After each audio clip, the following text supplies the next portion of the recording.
This video discusses about the hospital planning and designing.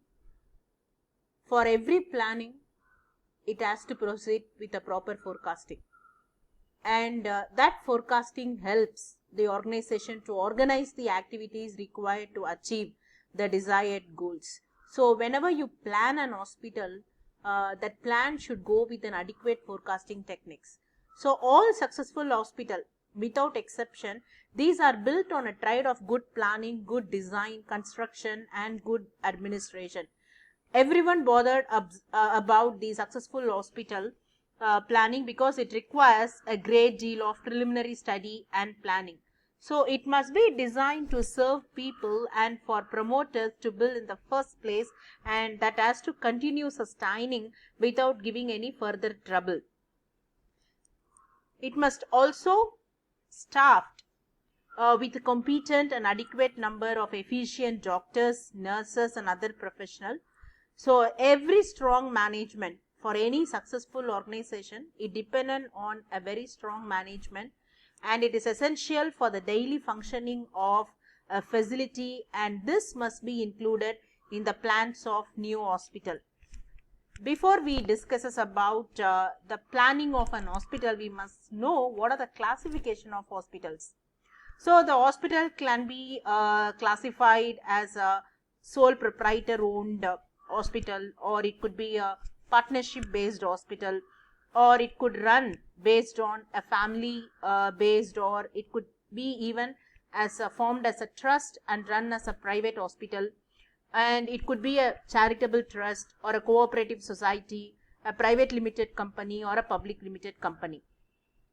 It is very important whenever you plan something, it has to properly conceptualized.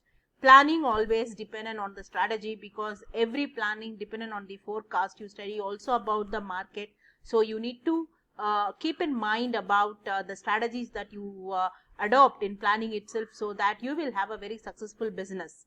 So the first step in hospital planning, you have to freeze the project concept.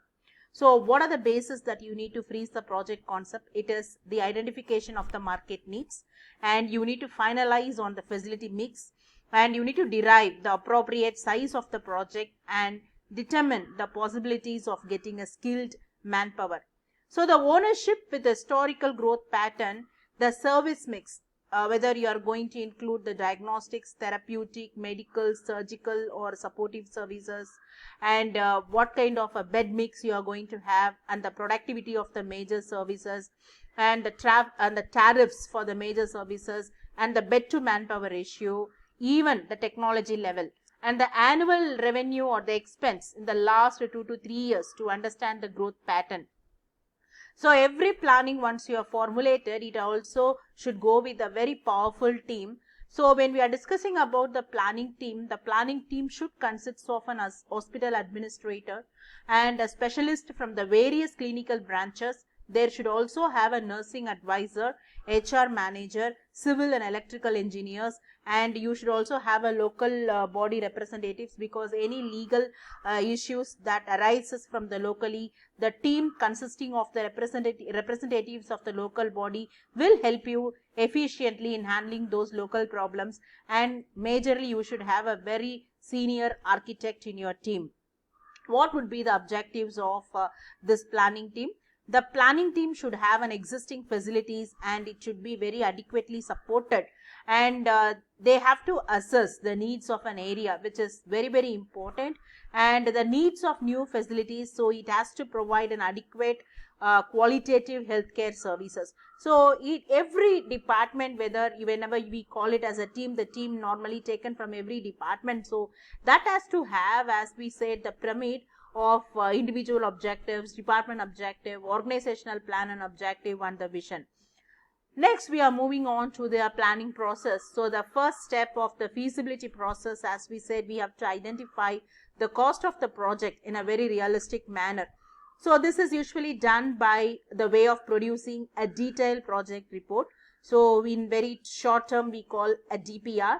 So many projects must have failed midway through the construction process, because it was identified the cost overrun would be more than 50% of the estimated budget. So if the estimated budget is not properly calculated, and that would result in the devastating output because it is not properly planned.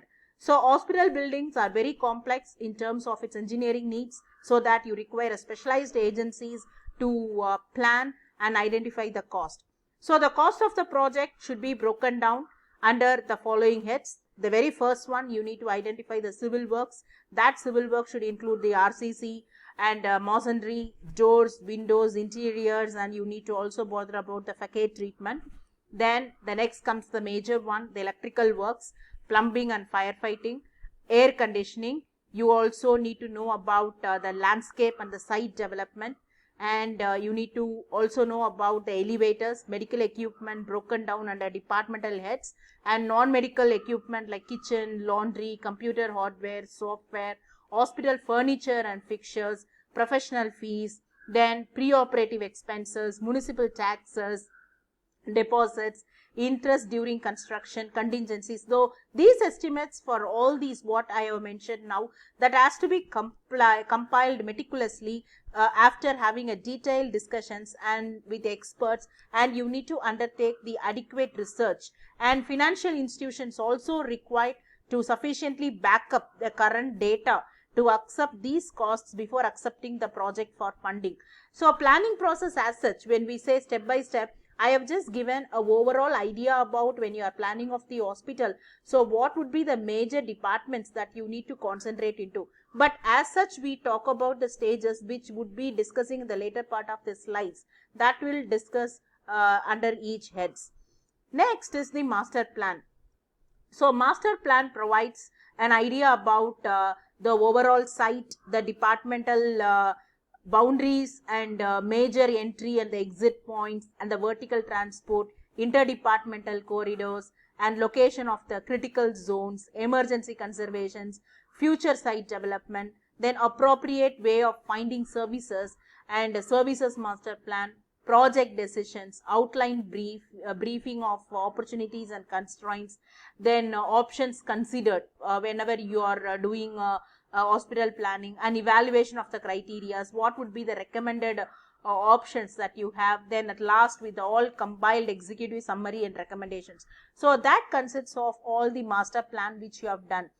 Not least, the hospital planning should always go with the market survey, and this market survey we can put across the major head. The very first one is household survey. So this is essentially done to understand the healthcare seeking behavior pattern of the community.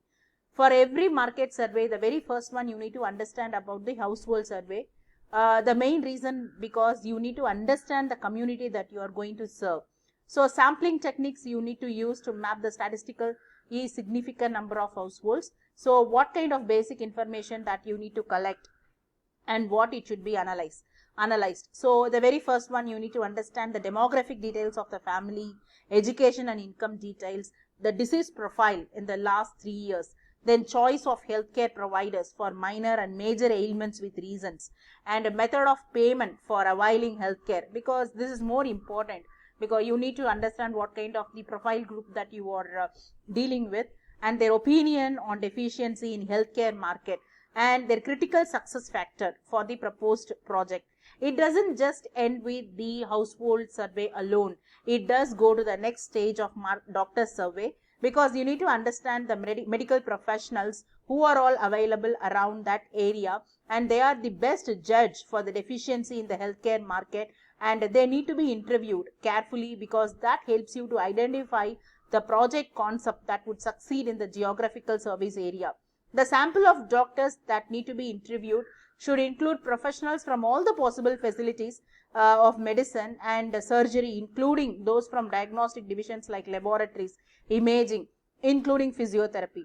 So the basic information to be collected and analyzed from them would be the personal details on specialty, qualification, experience, and the area of practice and hospital attachments, what kind of patients are seen and their drainage area, and referral to other hospitals, the diagnostic centers, the reasons why they are referring there, and views on deficiency in healthcare market and solutions for the same kind of problems, and patients' capability to pay, and the more critical success factors for a hospital project in the service area.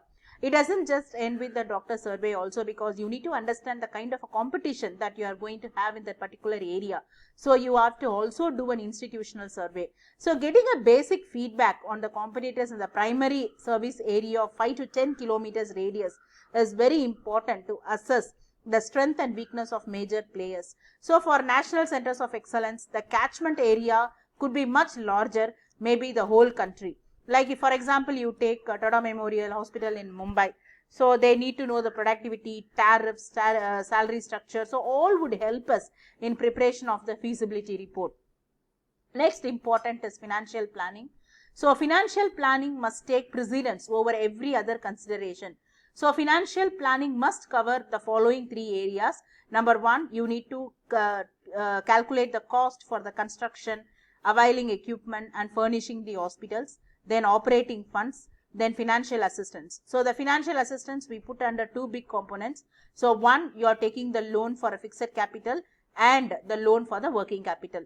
And the designing team should have an hospital consultant, an architect, an engineer. When we discussing about the engineers, they should have an architect. That is very common for designing. Particularly when we are discussing about the engineers, we should have a structural engineer, electrical engineer and plumbing engineers. Then overall the hospital administrator. And how to do an equipment planning for upcoming hospital. So the term equipment means all types of items necessary for functioning of all the services of the hospital. And it is necessary to consult with the architect designing the building, so that the facilities planned that will be of very sufficient size to accommodate the equipment and render the necessary services. So a room by room equipment list has to be taken, and that has to be compiled, reviewed by the admin, medical and department staff. So the further detail on this hospital planning will be continued with the next video.